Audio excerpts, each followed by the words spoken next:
Hey guys, Tomboys1, and today we're taking a look at the Split, what is currently the highest tier of the new Pan-Asian destroyers in the game. Of course, these ships are in early access.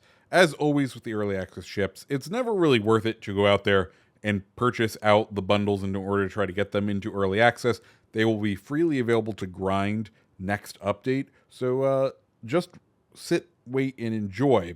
But while we do that, if you like videos like this, hit the like button, hit the subscribe button, and let's go ahead and go over the Split. And, well, Split is the beginning of the ultimate form of these pan-European destroyers because it gets that consumable in the final slot.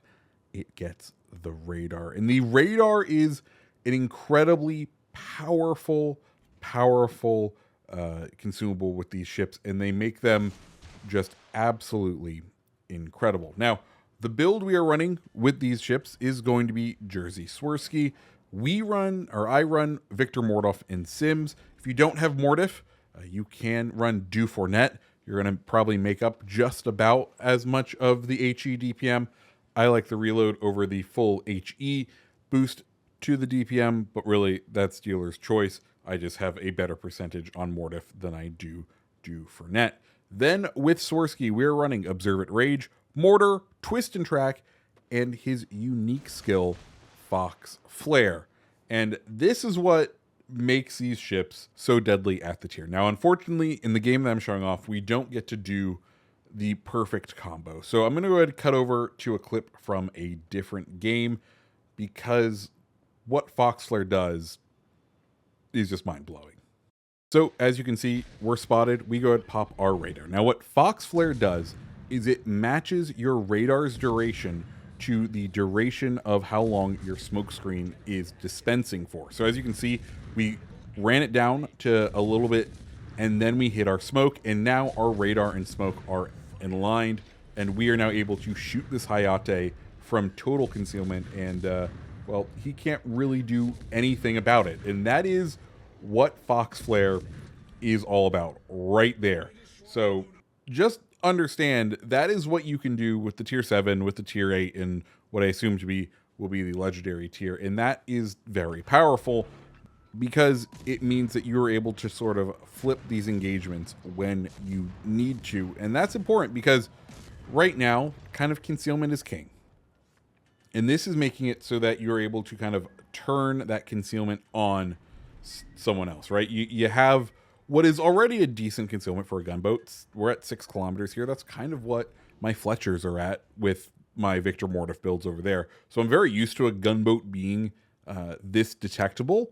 But we now have this incredible radar where if someone who is built into stealth decides to push a cap early, decides to kind of push in, you have an extended amount of time to deal with them with that radar, which is incredibly useful. And I guess we should start talking about the kind of quirks and features of this line. And I think the first one you are going to notice is the shell type, because we only have HE. That's why I recommended Do Fournette, because he buffs HE damage.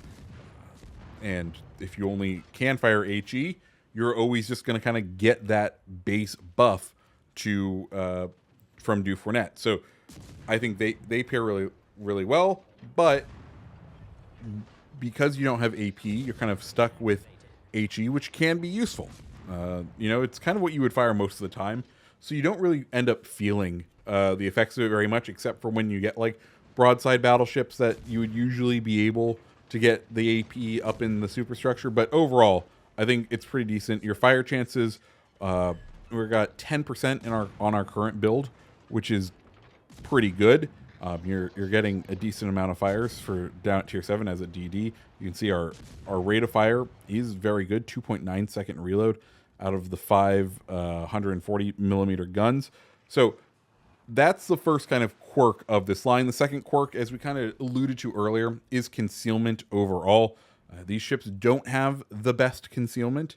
They tend to be, you know, stick out a little bit, and that is one of their balancing factors in addition to kind of, I'd say, moderate health. They're not the most robust ships, but you can certainly make them work as gunboats. Now, as far as our consumables go, we of course have the damage control party with split. We have the smoke. For this, it's a 27 or 20-second duration, i.e., that's how long it puffs out, and then 89-second dispersion, i.e., how long it sticks around. Then in that second slot, you can either take an engine boost, that's a 5% engine boost, or have AA. I would probably stick with the engine boost just because the AA stats aren't particularly great for this line, which is kind of surprising, but hey, that's sort of where we are at this point. And then finally, we have the radar, and the radar is an 8-kilometer radar and lasts for 10 seconds. Of course, if you pair that with Fox Flare, you can get that out to approximately, we'll call it 29 seconds, which is a very long duration radar in this game, and one that if your team is supporting you is going to mean that you have a ton of options in being able to take someone on. As you saw right there, we also have torpedoes, and the torpedoes aren't as good as the other line, but they are still pretty decent. They are overall a decent set of torpedoes. They don't have huge alpha strikes. They kind of maintain that from the I'm going to call it the torpedo line now of the pan-European ships. But 75-second reload, 10,700 damage, 8.5 kilometer range, and 76 knot top speed as we use our radar to take out the Kagero there, bringing us up to our second kill. Top speed of the vessel, 42.7 knots, so very good for a tier 7 destroyer. Not quite French levels, but still respectable and make it something difficult to hit. Now, Brindisi here, we kind of notice he is, AFK. He left the game. He stopped playing. He disconnected. So we're going to go ahead and drop our 2 sets of torpedoes on him just to deal with him in case he decides to come back. We just want to wipe him off the map. But overall, we're kind of setting ourselves up for what's been an interesting match so far. We have to be careful just because Navarin over here is a secondary battleship. We kind of test the waters right here of like, okay, are we outside of his range? Nope, we are being fired upon at nearly 10 kilometers. I was hoping to be able to help whittle down Navarin here, but we do have to be cautious of those secondaries as we get 6 hits on the Brindisi, and that is not enough alpha strike to take down the Brindisi. So just be wary and don't, plan to YOLO rush anyone in this vessel because it will probably not turn out too well for you. The guns are the primary way they want you to do damage here. As this Cleveland gets a very solid hit on us there.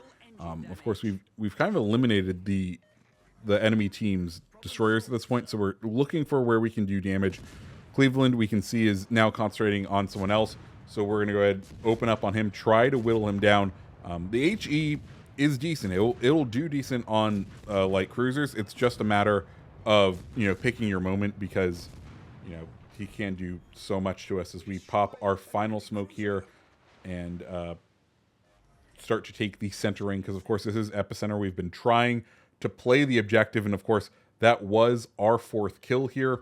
Unfortunately for us, though, the enemy has made his way to the second ring, which means we're not going to be capturing. I was really hoping to pull out a decent points lead here, and we are at 1 left until the Kraken. So we're definitely attempting for the Kraken here. Mind you, I don't know if you'd fully call it a Kraken, given the shenanigans that we pulled using the with the Brindisi. But hey, use every advantage that you can in this game, as we know the enemy ships are going to be pushing their way through the center, and we're kind of keeping an eye on that center capture point because obviously that would let us know when they entered that capture point, and we can see they've gone ahead and done that. We'll re-enter the center just to contest it and fire some torpedoes at the Carl Johan here, and just see if we can start harassing these guys. We've already burnt our last smoke, so we're kind of out of the concealment game. What we can do is provide spotting, hope that our battleship, we can provide crossfires for him, and maybe get a perma flood when they're not looking our direction. Try to fire those guns, get a fire, do stuff just to try to cause chaos. Isolate ships one by one. That's kind of what we're doing here. We're trying to get over enough so that Carl Johan is the only one that can fire at us, and even then, I'm trying to find a spot where I can engage him without his secondaries really getting to us. But you know, that's the thing with the Carl Johan. He's a secondary battleship as well, so it's a bit rough finding the engagements that we can take. But hey, we go ahead and proc a fire with our first salvo there, which is exactly what we want. And he doesn't seem to be looking our direction for now, so we will go ahead and continue firing as he now, of course, as we say that, spins around.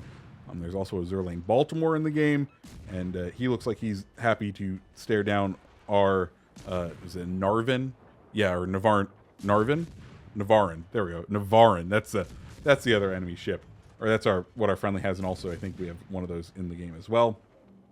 But we're just going to try and hang out over here. We have our torpedoes. They take the center cap, which means we are going to have to do a TDM in order to finish this out, as Baltimore takes a massive hit from our Navarin, given, you know, his bow and those 16-inch guns that Navarin does have access to. And, well, we're kind of just looking. I do the cheeky fire right here, just like, come on, I want the Kraken. I want the Kraken. As Johan comes around the corner here and gets a very solid hit as we land another fire. But at this point, it's kind of all over for us, right? We will not be able to take another salvo from any of these guys. We're getting the points up, and we're kind of helping out, or at least we're trying to, with the Johan. But at this point, we're kind of too close. There's not enough time for us to run away from the Johan, so we're going to drop torpedoes in his path and just kind of go down fighting. But guys, this is the split, and I'll cover the other ships in the line. But overall, I think this is a great preview for what this line will become. It does a very good job of rewarding aggressive gunboat play, which I'm all for, because I tend to be a bit of an aggressive player. So anytime we can get rewarded for, you know, being an aggressive gunboat, I'm kind of here for. So with all that said, as we take our final salvo here, what do you guys think of this line? Let me know down in the comments below. Sadly, as we go down, we will get to watch as our teammate nearly pulls out the win, but is not able to. But we do end the game with a very decent XP. Anyways, guys, if you like videos like this, make sure you hit the like button, make sure you hit the subscribe button, and I hope you have a fantastic rest of your day. See ya.